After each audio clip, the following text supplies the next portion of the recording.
episode of Off Axis Builds. Thank you for joining me on another episode here. We have a brake booster to install my 95 YJ. Noticed a pretty substantial hiss coming from the brake pedal yesterday, and so I ordered a brake booster for it. Driving it to work today, drove fine this morning, didn't notice any hisses. This afternoon it was getting progressively worse, where the pedal would actually get a little more stiff each time I compressed it. So what we're going to be doing is replacing it with a new brake booster. It's a remanufactured brake booster that I got from my local auto store. I found it there for $88, $135, and then you return the core and it comes back down to $88. Usually I shop on Amazon, great prices. This time it happened to be the local auto parts store to beat out Amazon, which is pretty cool. Because usually Amazon has next day delivery and a lot of stuff and good prices, but this time it turned out to be AutoZone. So anyways, let's go ahead and take a look at what I have here and what needs to happen on the Jeep. As always, guys, remember to like, comment, subscribe, and join me on the next video. Alright guys, so what we have here is a remanufactured brake booster from Duralast. Duralast is a good brand. Got a little NASCAR sticker on it, so that must be good, right? No. Anyways, part number 5474075. This is just the brake booster, not the master cylinder.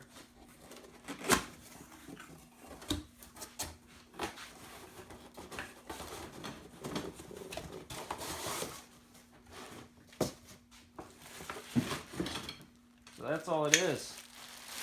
Okay.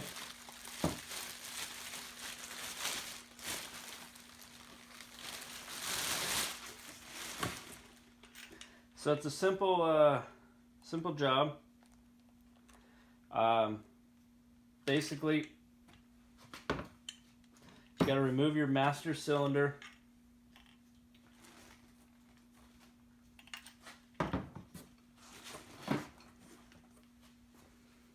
Alright guys, so it's a really simple job. All you got to do is remove your master cylinder from the brake booster.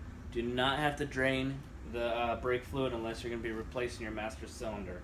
Okay. After that, you're going to remove your vacuum line. Then you got to squeeze up underneath the dash and get these 4 nuts off of the old one and remove your brake pedal. Simple as that. Pull it out of the car, put the new one in, and attach everything back up. Should take about an hour and a half to 2 hours to do the install. So let's go ahead and pop the hood and get started on this guy.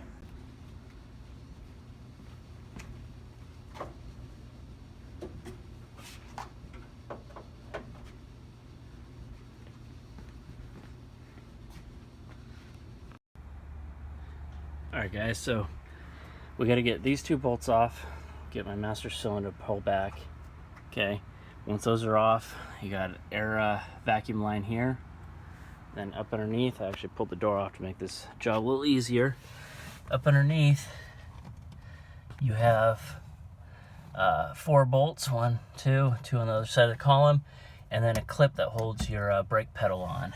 It's a little hard to get up underneath there. I'll show you in a little bit. Let's see if I can actually see it now. We can't see it right now. Oh yeah, there it is, right in the middle there. So you're gonna remove that clip on the other side of your brake pedal. So just on the other side of this guy right here, up top. Okay, so let's go ahead and get you guys posted out on the front of the vehicle so I can show you how to remove all those parts.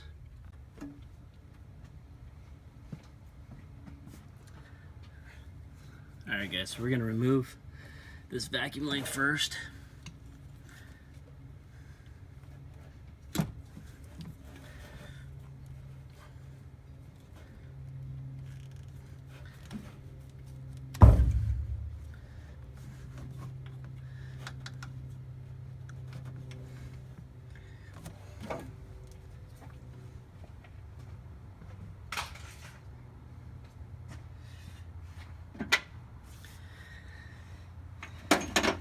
So we got a 14 millimeter here and a 14 millimeter on this side. In order to get to that though and remove your master cylinder, we're going to remove my air cleaner.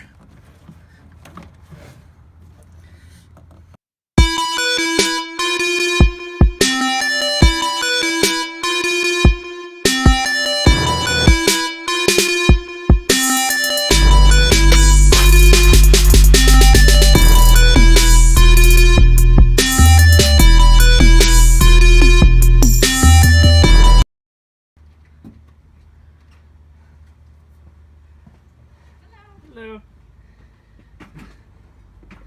Alright, so now we'll just pull the master cylinder out. Just kind of push it out of the way. Let's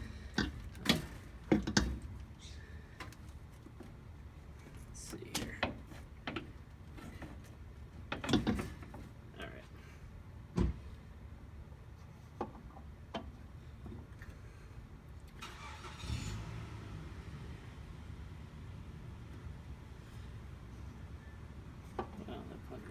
Okay. So from here, we're going to go on the inside of the cab and remove those bolts and pull it out. Alright, so if you notice, right here is the clip. You got to pry up on that little piece on the top and it'll slide down. I won't be able to show you with the camera in the way, but yeah, you just do that, and then this rod here is released from the brake pedal. Like I said, you got to take those 4 bolts off and slide it into the engine bay.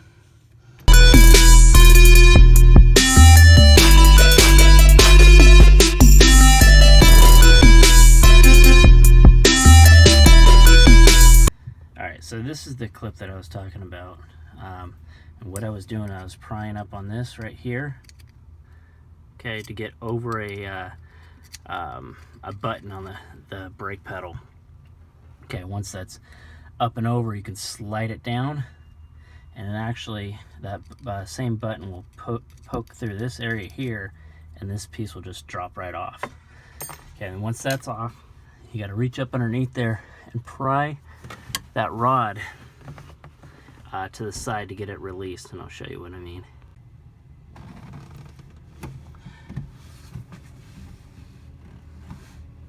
So this rod right here, I actually pried it off of the brake pedal. You can see the hole right there. Okay. So I had to get a screwdriver in there and just pop it off. Okay. Now my brake pedal is released. Well, it's back on now, but it's released. Now I can get those 4 bolts off and push it out the cab.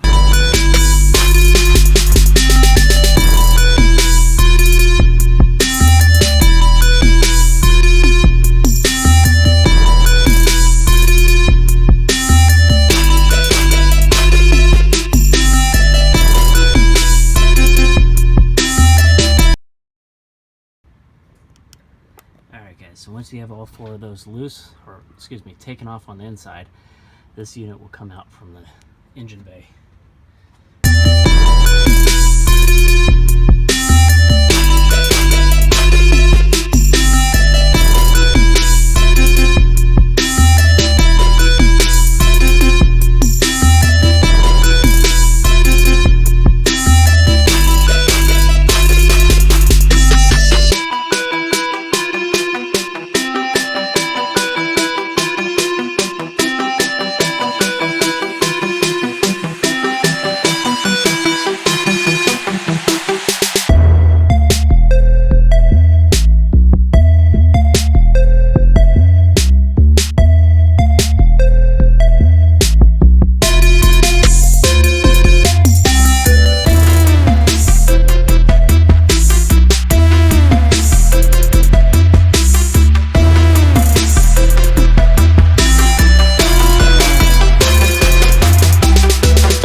Alright guys, you notice I had a little issue trying to get it in those 4 holes. Where that rusted out plate that you see there actually fell down about 1/8 of an inch, which made it to where those screws, or excuse me, bolts, didn't line up with the holes. So what I did was I put a screwdriver in there and pried up to make it to where those holes lined up. Got them in. Now I can remove the screwdriver and put the nuts on.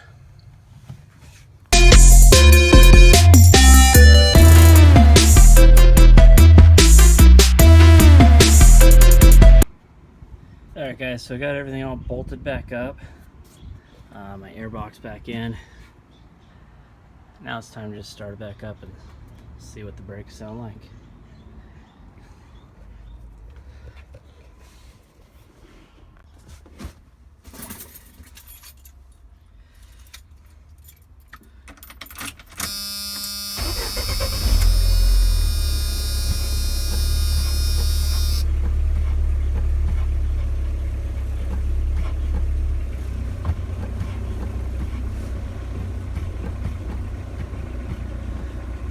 So there's no hiss, seems to be okay. There might be a minor adjustment inside that front piece. Alright guys, so it looks like I gotta adjust that little plunger in there. It looks like it's not compressing my brakes soon enough. There's too much play in the brake pedal. So let's take this off, adjust it out maybe 1/8 of an inch, and then put it back in.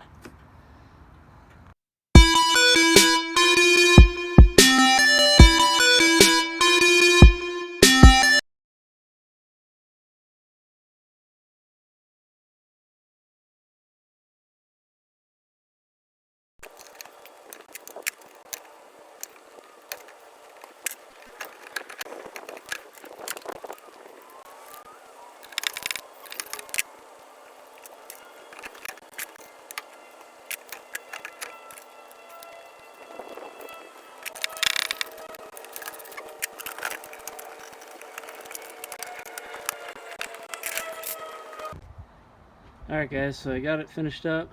One thing to remember, I would recommend taking off that door. It's easier to reach around into the engine bay and underneath the dash.